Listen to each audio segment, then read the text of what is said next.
Hey guys, welcome to another build video, and this build is going to be very special. I've taken the ideas from a previous video and I've refined them, I've streamlined them, and I've improved on them based on a certain tip that I got in the comment section in my previous video. And I think this build is pretty powerful and it's also pretty fun to use and a lot simpler in a way than my previous build, even though it uses the same type of stealth mechanics and combat resetting to make sure that enemies can't really hit you. It's particularly effective in solo play when you don't have any party members, and in fact it would probably be better to leave your party members and split them off and leave them somewhere so they're outside of combat, just in order to take advantage of this because of how powerful this actually is. But without further ado, I'm going to first showcase what the build actually does and how it works, and afterwards I will show how I've actually made this build. So we'll start by attacking from invisibility. You sought a fight. And as you can see, that takes a decent chunk out of their health, 36 for starters. So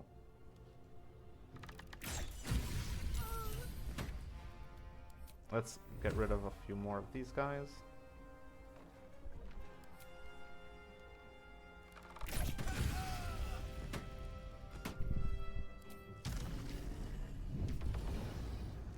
I'll also explain why I'm flying near them. That's more about the equipment I'm using.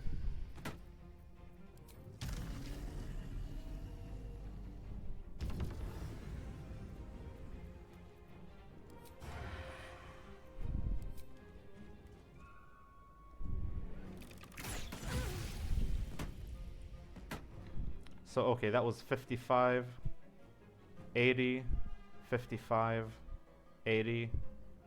I don't even know how much damage that actually was, but in any case we'll keep going, since we do have the element of surprise.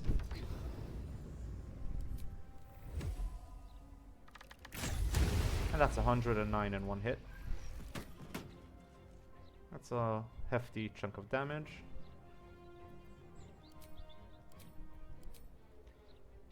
And I even have my bonus action left, but I guess let's just end the turn. No, let's drink a health potion. Now end the turn. These guys are not surprised, so they will try to get to us.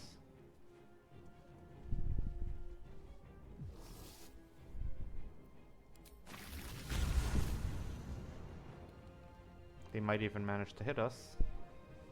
Or not.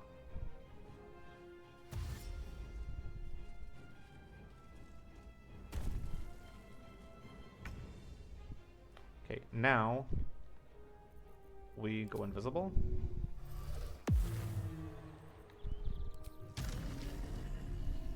We move away.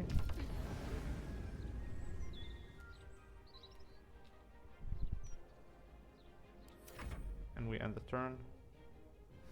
They'll try to get to us to see where we are. They'll not be able to find us, and combat will reset.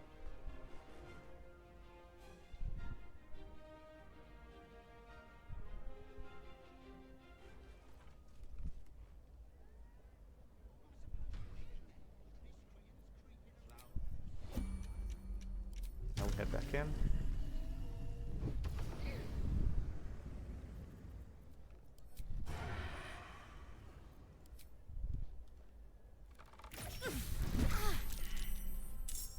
How much damage was that? That was 70.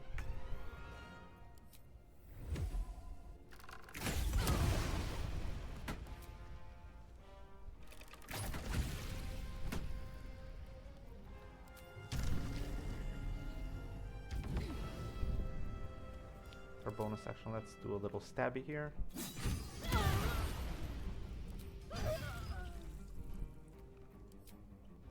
Finish him off. If not over. Now there's actually some more enemies, so let's go invisible. invisibility does not end. It is infinite.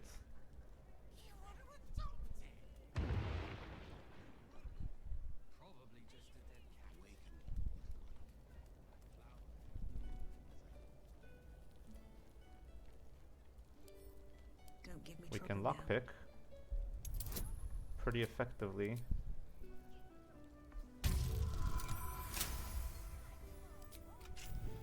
Let's go invisible again.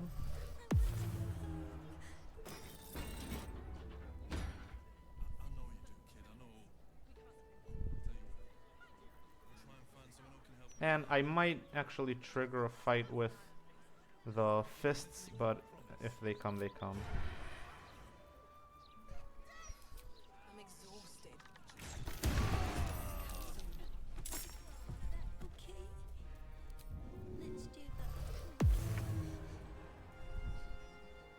Oh, I should not have done that. For some reason they were surprised. I could have actually used that opportunity to get rid of them.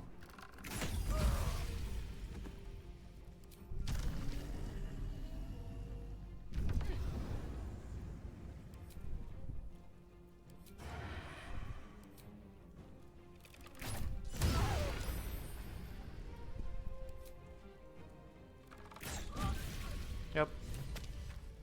Now, that's just to show you the actual damage output of this build and the combat resetting mechanic of it.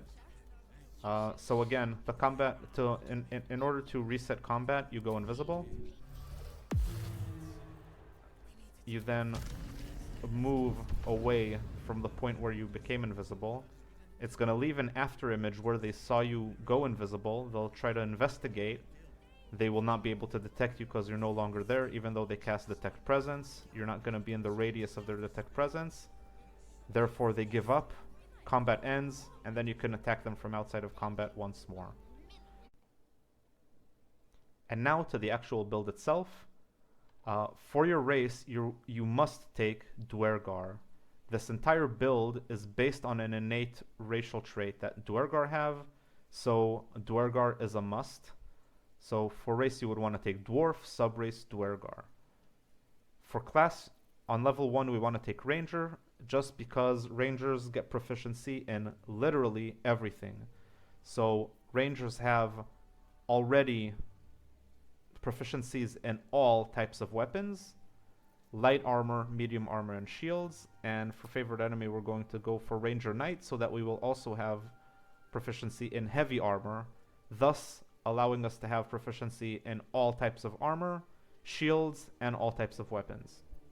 For Natural Explorer, we're going to want to take Urban Tracker for the sleight of hand proficiency. For your background, you want to take Urchin for sleight of hand and stealth proficiency. This is going to work in favor of our playstyle of being lockpickers and pickpocketers and stuff like that beyond just our combat capabilities. As for abilities, you would want to focus as much as possible on dexterity. Then I would suggest that your secondary priority should be on strength, especially if you're planning on using the Titan String Bow. Strength adds its damage to the Titan String Bow damage, and that is pretty effective. But keep in mind, you can always respec if you want to use it, or you can spec out of strength in case you want to use a different bow. Just remember that the highest priority is max dexterity, and beyond that you can do whatever you want. Constitution isn't really necessary because for the most part you're going to be either invisible or outside of combat or during an enemy surprise round, so you will not be taking practically any damage whatsoever, with a few caveats. As for intelligence, wisdom, and charisma, you might want to consider having a little bit of wisdom and charisma because we will be taking 1 level in Warlock, and we will be taking 2 levels in Druid. So again, for proficiencies, you want to make sure that it's on sleight of hand and stealth. For level 2, we will stick with leveling up in Ranger. As for your spells, you would want to take Hunter's Mark. Oftentimes you will not be using your bonus action, so Hunter's Mark is a very good use of it. And Longstrider is absolutely necessary for this build because our way to reset combat is to move away from our invisible afterimage. And Longstrider is going to compensate for the innately low movement speed that dwarves have. So dwarves have the lowest movement speed in the game, and to compensate for that you must use Longstrider. Luckily Longstrider does not consume spell slots, and you could use it at the beginning of every day to compensate for your lack of movement speed. It should bring your movement speed, if I'm not mistaken, to 10.5, which is pretty decent. For fighting style, I'm going with archery. You could possibly modify this build for using other types of weapons rather than using a bow, but since I'm showcasing a bow, I will go with archery, and I would recommend actually going with archery because using a stealth ranger that shoots from afar is pretty effective, especially with the equipment that I'll be showcasing at the end of the video. As for level 3, we will put a pause on leveling in Ranger, and we will start getting levels in Rogue. Our first racial trait is Enlarge, which can be nice depending on the equipment you use, especially with the Titan String Bow. And we're going to get Sneak Attacks. For abilities, just make sure that it's Sleight of Hand and Stealth that are the ones that are chosen.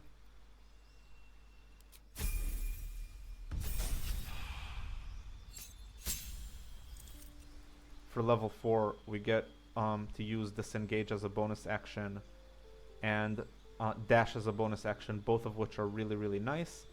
And Hide is situationally useful. If your stealth is good enough and you mess up your invisibility, Hide could kind of allow you to reset combat anyway, even without invisibility.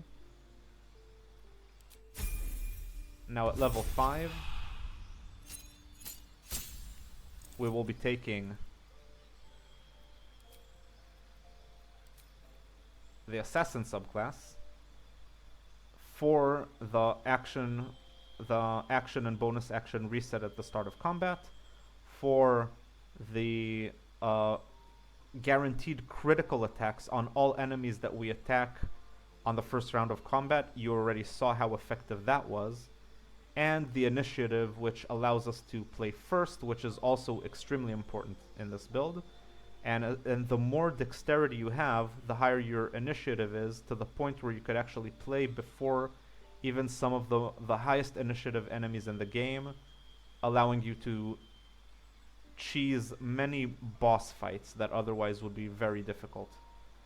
And as for your race trait, here's where we get invisibility. Now this invisibility, you can cast it outside of combat as many times as you want, which is going to be insanely useful for pickpocketing and lockpicking and stuff. Even lockpicking doors, which are marked red, that would otherwise attract the attention of guards and them wanting to throw you in jail. What you could do is go invisible, lockpick a door, it takes you out of invisibility, you go invisible again, then you open the door and enter the room and nobody can do anything about it. Likewise, you could go invisible, then crouch, and pickpocket enemies, and pickpocket vendors, anywhere in the game. And this makes pickpocketing very, very easy. And this again plays into our playstyle outside of combat, but in combat, this invisibility works only once per combat. But that is why it's important that we reset all the time and that we make sure that we cast invisibility once we have only one action left. And we move away from where we went invisible, let our enemies go there, try to detect presence, failed to detect us, disengage combat, and then we restart combat again, thus making it the first turn of combat again, possibly surprising them again, but also getting our actions and bonus actions and attacking first so that they can't really do anything. And as long as we have our action, we will be able to attack them, extra attack them, and so forth. But we'll get to that soon. So now we're done with Rogue. we'll go back to leveling up Ranger. Because we want our extra attack as soon as possible. For your second spell, you might want to go with Enhanced Leap.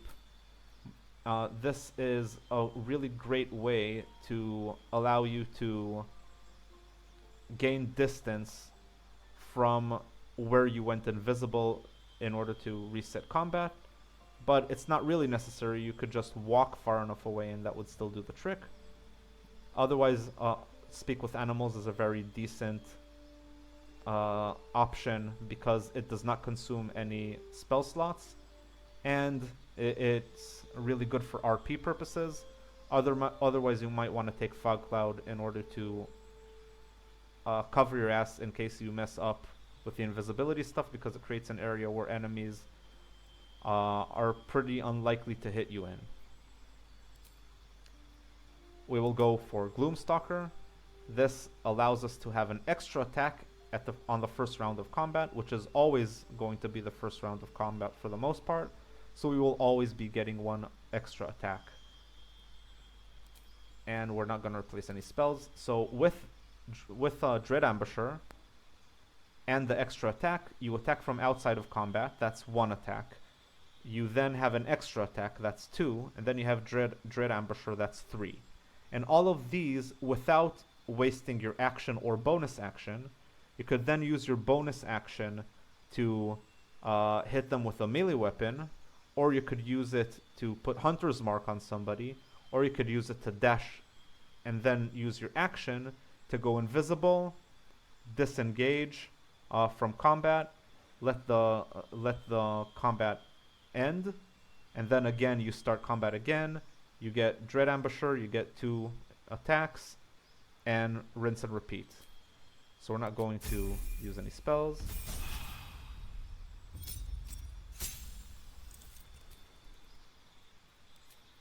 For your feet, we are going to take Sharpshooter. That's a must if you're using a bow. At Ranger level 5, we get our extra attack.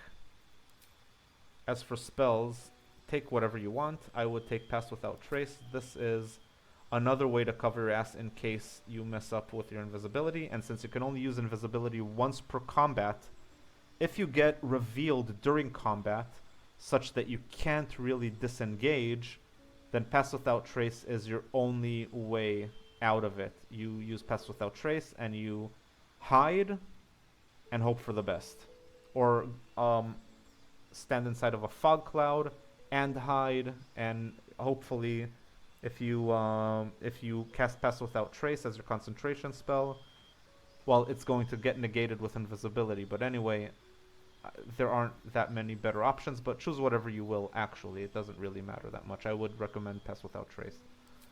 Will not be replacing any spells. Now, we will actually take our third subclass, which is going to be Warlock. For cantrips, take whatever you want. Blade Ward is really nice, despite the fact that you will not really be taking very much damage. But again, in case you mess up, you're going to be able to use Blade Ward to prevent yourself from taking melee damage. Eldritch Blast is nice, but we're only going to be taking 1 level, and we're going to probably be having low charisma, so don't count on Eldritch Blast too much. I would just go with Minor Illusion or True Strike or whatever. It doesn't really matter, the cantrips don't matter. But we will be taking the Great Old One because of the subclass feature. And this is something that's really nice that you can get already at level 1. That is, when you land a critical hit against a creature, that creature and nearby enemies must succeed a Wisdom saving throw or become frightened until their next turn. And what Frightened does is it has the possibility of making them skip their turn. So again, more front-loaded damage. That's really nice for just 1 level that you're going to be taking into Warlock. And as for spells, again, you could take whatever you want. Armor of Agathis could be a very nice option. Expeditious Retreat is also a very good option because, again, you want movement. And this is one way to compensate for the low movement of being a dwarf. Now after Warlock, we will be taking 2 levels in Druid.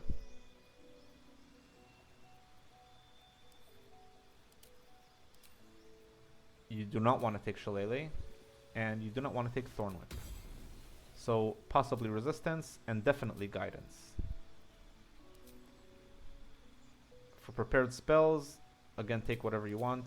I would probably go with Healing Word to revive teammates.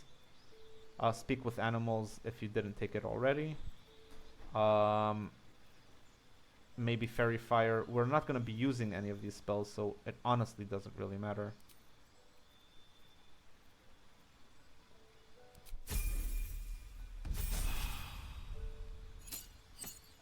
Now for the reason why we're taking Druid at all is because we will be able to take Spore Druid, and with Symbiotic Entity you add 1d6 necrotic damage to every attack. You gain another attack that you could use as a reaction, which is nice because it adds a little bit more front-loaded damage to the first round of combat. And it is only as long as you keep your temporary hit points, but provided that we're not going to be hit by any enemies because we're cheesing the first round of combat and disengaging from combat all the time before enemies can hit us, these 8 temporary hit points might as well be an infinite number of hit points because it doesn't really matter. You're just going to keep Symbiotic Entity the whole time. As for prepared spells, again, it really, really, really doesn't matter. And for our last level,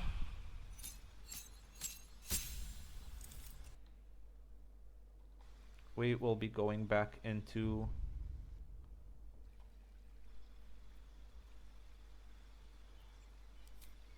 Rogue. And that's just for another extra feat, so that we can add even more dexterity and increase our initiative, increase our damage with bows, and increase everything else. Okay, so that is as far as the build section of the video. Now for the equipment part. Never a dull moment. I am using this is going to be using a lot of Act 3 equipment, so keep that in mind. You would probably want to be using the best equipment that you have at any given point. That's why we took Ranger at level 1. But this is what I've showcased in the beginning of the video, which actually deals a lot of damage. So Saravok's Horned Helmet gives you dark vision, which is nice. It reduces the number you need to crit, which is nice. You can't be frightened, which is nice. It's mainly for reducing the number you need to roll for crit. And this doesn't have the extra condition that some other helmets have of being in an unlit area. This is just a flat reduction by 1 to crit. Deathstalker Mantle is nice. I find that it conflicts a little bit with the innate invisibility of Duergar's, but it doesn't really matter. This way, if you mess up, you do have the possibility of going invisible as long as you kill an enemy. Ballast Armor is what allows me to deal this much damage to enemies, and why I actually fly close to them in order to attack them with a bow. Even though I'm attacking them with a bow, I'm doing it in melee range, because enemies within 2 meters become vulnerable to piercing damage, which bows almost always, if not always, do. And that means they take twice as much damage from piercing. And all bows deal piercing, so you will deal a ton of piercing damage.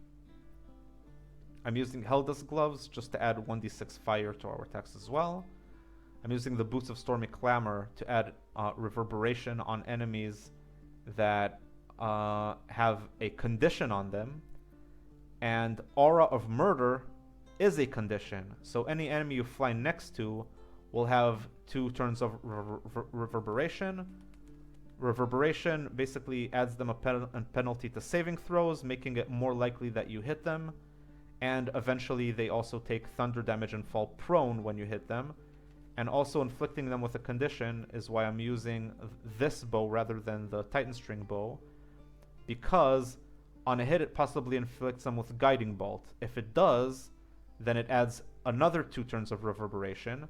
And once they hit 5 turns of reverberation, which is after two attacks from the bow and flying next to them, they basically fall prone and take some extra thunder damage, which is really nice because prone enemies you have advantage against. The Broodmother's Revenge is a way to add 1d6 poison damage to your attacks as long as you're healed. So you just drink a potion, the weakest health potion you can, using a bonus action which you will usually have free, because you're going to be mostly using actions to do everything. So drinking a potion adds another 1d6 poison damage to your bow so that you could deal even more damage. Now, Shapeshifter's Boon Ring is there so that when you shapeshift, you get a 1d4 bonus to all checks. That's insanely powerful.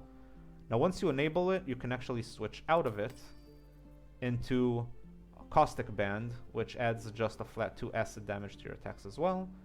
And you're going to keep the buff from Shifter's Ring. And you're gonna keep it as long as you're shapeshifted. And that's why I look like an elf. I'm basically a Dwargar that shapeshifted to a different race, just in order to trigger this. And I do this at the beginning of every day. And I'm using the Crimson Mischief because it adds 7 piercing damage to attacks that you make against enemies that you have advantage against. And that is going to be very frequent. I don't know under which conditions you would get advantage, but it varies, and you will end up having advantage against a whole host of enemies, so that's pretty nice. And Ambusher, in combat, deal an additional 1d6 necrotic damage against creatures that haven't taken a turn yet, which in this build is all of them. So that is basically essentially it. Now, what you're going to want to do at the beginning of every day is you're going to want to put on your Shifter's Boon Ring. You're going to want to transform into whatever it is you prefer.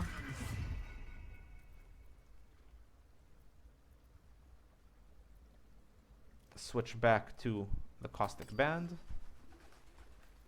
You would then want to cast Symbiotic Entity. And you would want to then cast Longstrider on yourself. And that is all of the buffs that you need to engage before combat. I would probably do this at the beginning of every day. And all of these are maintained throughout the day. They're not limited in turn, so you could just do them immediately and then just play as you will. And what you would want to do before combat is basically drink a potion and go invisible and engage combat from invisibility. The other ring that I'm using is Strange Conduit Ring. While concentrating on a spell, the wearer's weapon attacks deal an additional 1d4 psychic damage.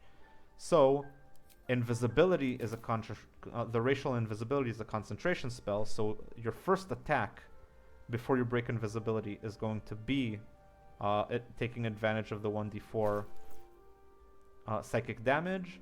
And afterwards, if you cast Hunter's Mark on an enemy with your bonus action, again, this is also a concentration spell, so you will again take advantage of the 1d4 psychic damage, and all of that damage, in addition to the vulnerability to piercing, is what allows me to do so much damage at the first turn of combat, considering that all of your attacks are critical in case they are surprised. So, I hope you enjoyed this video. It might be a bit long, but trust me, this is really worth it, worth playing around with, especially if you're planning on doing a solo run.